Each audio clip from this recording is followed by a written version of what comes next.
Barry, you had a question about the location scout. Yeah, let's just say you do all your homework, you do what you're supposed to do, you go through every step, and for whatever reason, something doesn't get caught. Let's just say, for example, out there were these flags in the street. Right, sure, Event, sure. Whatever. That's always going to happen, more than likely. So, Something. You wrap for the day, blah, whatever. What happens to somebody? What do you do? Does somebody get fired? Do you have to do? Oh, because something went wrong? Something went wrong. Oh, okay. You think you got it right, but for whatever reason, somebody's going to win. Something is... That wouldn't be cause for firing anyone. If incompetence, somebody couldn't do what they were hired to do, the person to be fired would be you, who hired him. It means you didn't do your homework. Okay, and you wouldn't get fired, or you would, depending on how serious it is. I mean, the producer in Holland got fired. Okay, now he wasn't the other one to get fired. I knew when I was talking to the head of production at the studio that at the end of this movie, I knew it. At the end of this movie, she was going to be fired. Okay, because she didn't do her homework. The person that they hired is a nice man, right? Nice is a four-letter word, last I looked, and he is good at doing small movies in Kansas, sweet stories and whatever. He's not equipped to do a picture in Europe. More importantly, he did a picture in Europe. He got fired from it because it was too big a movie. There are some of us who can do big, some of us can do small.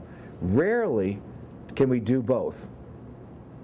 But there are guys out there that can do both. I feel I can, and I have. But you know what I'm saying? They're a different animal.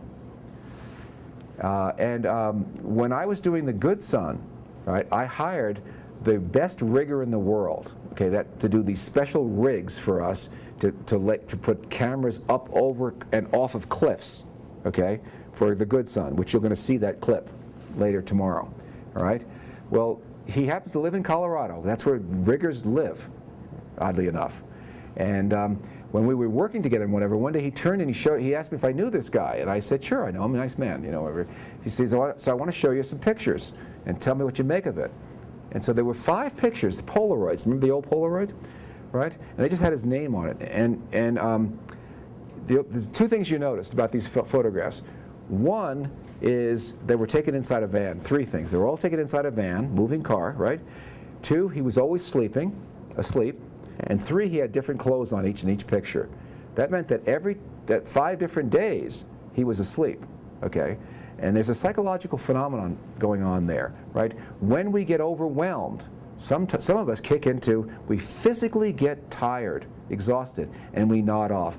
And that was it. That van was probably a location van, and he already knew he was underwater, okay? And so he was nodding off, which is a protection, right? And sure enough, he did get fired, and then she hired him for this movie, which was maybe, I'm not sure, but maybe 3 or 4 or 5 years later. And she had done her homework. That would never have happened. And sure enough, they fired her at the appropriate time, right after we finished camera wrap, not before, right? Because she's the continuity. I'm talking about, she was the head of physical production. Nice woman. And she's good at it, okay? But this was really costly.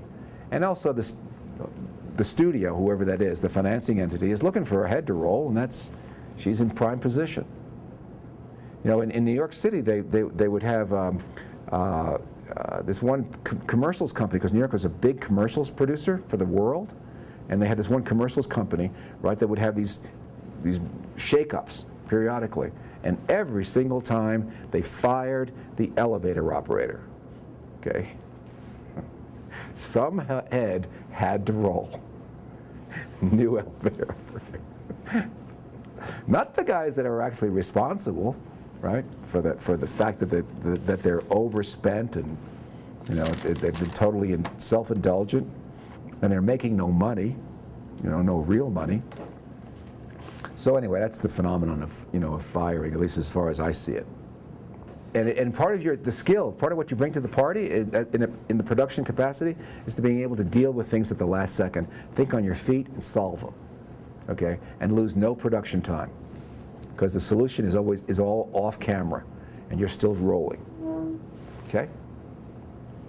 That's your job. That's why you get paid $6 grand a week, or whatever it is today. And we'll look at that later and give you the exact amount. A lot of money. You need to earn it.